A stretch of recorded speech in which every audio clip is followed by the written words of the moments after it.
ہمارے رسول پاک صلی اللہ علیہ وآلہ وسلم کی سیرت طیبہ کے سلسلے میں قوم کے نونہالوں کے لیے سیرت طیبہ صلی اللہ علیہ وسلم کے سلسلے میں بیانات کا سلسلہ جاری ہے۔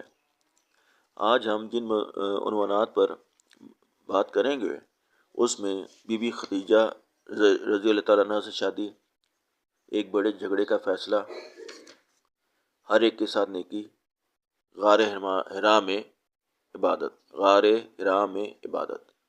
بی بی خدیجہ رضی اللہ عنہا سے شادی۔ قریش کے خاندان بنو اسد میں خدیجہ نام کی ایک بہت نیک، دانا اور دولت مند بی بی تھیں۔ ان کے پہلے شوہر فوت ہو گئے تھے، اب وہ بیوہ تھی اور باپ کا سایہ بھی سر پر نہیں تھا۔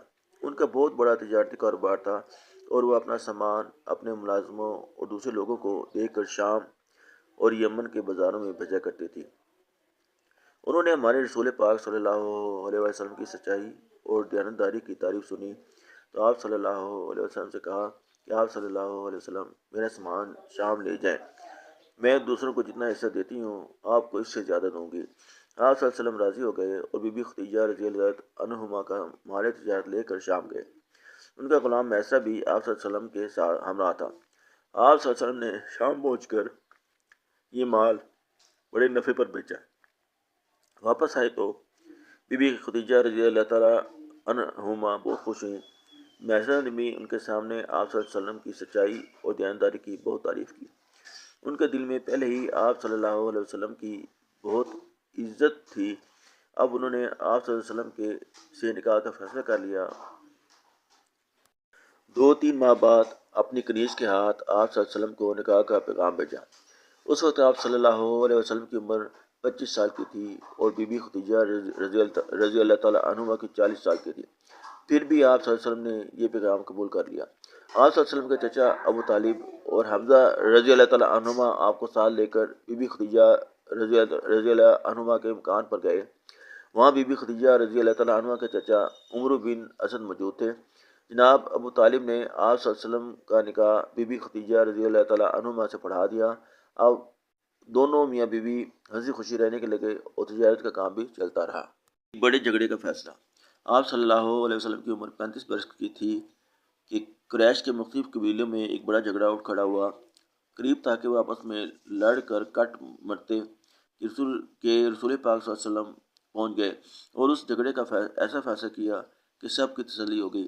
وہ یوں کہ قریش نے کعبہ کی پرانی عمارت کو گرا کر اسے نئے سرے سے بنانا شروع کیا، کیونکہ پرانی عمارت بار بار سیلاب آنے کی وجہ سے بہت کمزور ہو چکی تھی۔ جب بھی بارش ہوتی ارد گرد کے پہاڑوں سے پانی بہہ کر کعبہ میں جمع ہو جاتا تھا۔ کچھ دنوں میں نئی عمارت کی دیواریں اتنی اونچی ہو گئیں جہاں پرانی دیوار میں حجر اسود لگا ہوا تھا۔ حجر اسود کا مطلب کالا پتھر ہے۔ یہ پتھر حضرت ابراہیم علیہ السلام نے اپنے ہاتھوں سے کعبہ کی دیوار میں لگایا تھا اور عرب کے لوگ اس کو بہت متبرک سمجھتے تھے۔ مسلمانوں کے نزدیک بھی یہ بڑا مقدس پتھر ہے۔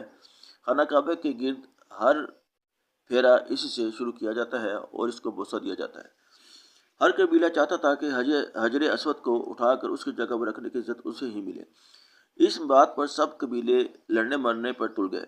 آخر ایک بوڑھے آدمی نے رائے دی کہ جو شخص کل صبح سب سے پہلے کعبہ میں آئے وہی اس جھگڑے کا فیصلہ کرے۔ سب نے یہ رائے پسند کی۔ خدا کا کرنا دوسرے دن صبح جو سب سے پہلے کعبہ میں پہنچے وہ ہمارے رسول پاک صلی اللہ علیہ وآلہ وسلم تھے۔ ان کو دیکھتے ہی سب پکار اٹھے، آمین آ گئے، آمین آ گئے۔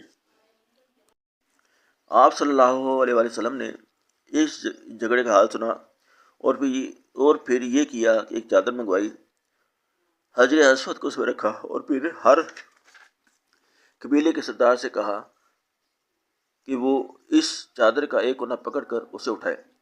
جب یہ ہو گیا تو آپ صلی اللہ علیہ وسلم نے حجر اسود کو اپنے پاک ہاتھوں سے اٹھا کر اس کی جگہ پر رکھ دیا۔ اس سے سب خوش ہو گئے۔ ہر ایک کے ساتھ نیکی۔ شادی کے بعد ہمارے رسول پاک صلی اللہ علیہ وآلہ وسلم تجارت اور گھر کا کام کاج بھی کرتے تھے اور ساتھ ساتھ لوگوں کے ساتھ بھلائی اور نیکی کے کاموں میں بھی مشغول رہتے تھے۔ آپ صلی اللہ علیہ وسلم غریبوں کی مدد کرتے، بھوکوں کو کھانا کھلاتے، بیماروں کی خبر گیری کرتے، یتیموں کی پرورش کرتے، بیوہ اور بے سہارا عورتوں کا سودا صرف لا دیتے تھے۔ کسی کو دکھ درد میں دیکھتے تو اس کا دکھ درد دور کرنے کی کوشش کرتے، اور کوئی آپ صلی اللہ علیہ وسلم کے پاس حاجت لے کر آتا تو اس کی حاجت پوری کر دیتے۔ غرض آپ صلی اللہ علیہ وسلم ہر ایک کے ساتھ نیکی کرتے تھے، اسی وجہ سے چھوٹے بڑے سب آپ صلی اللہ علیہ وسلم کی عزت کرتے تھے۔ غار حرا میں عبادت۔ عرب کے لوگوں کی بت پرستی اور دوسری برائیوں کو دیکھ کر آپ صلی اللہ علیہ وسلم کا دل بہت دکھتا تھا، اور آپ صلی اللہ علیہ وسلم ہر وقت ان کو سچائی کے راستے پر چلانے کی تدبیریں سوچتے رہتے تھے۔ کبھی کبھی آپ صلی اللہ علیہ وسلم کو بہت اچھے خواب نظر آتے، جو کچھ آپ صلی اللہ علیہ وسلم خواب میں دیکھتے وہ سچ ثابت ہوتا اور ہو بہو پیش آتا۔ اب آپ صلی اللہ علیہ وسلم تنہائی پسند کرنے لگے۔ اس وقت آپ صلی اللہ علیہ وسلم کی عمر 40 برس کے قریب ہو چکی تھی۔ مکے کی آبادی سے 2-3 میل کے فاصلے پر پہاڑ میں غار ہے جسے حرا کہتے ہیں۔ آپ صلی اللہ علیہ وسلم کئی روز کا کھانا لیتے اور حرا کے غار میں اکیلے بیٹھ کر دن رات خدا کی عبادت اور غور و فکر میں مشغول رہتے تھے۔ جب کھانے کا پینے کا سامان ختم ہو جاتا تو گھر واپس تشریف لے آتے اور پھر کچھ پانی، ستو اور کھجوریں وغیرہ لے کر حرا پہنچ جاتے تھے۔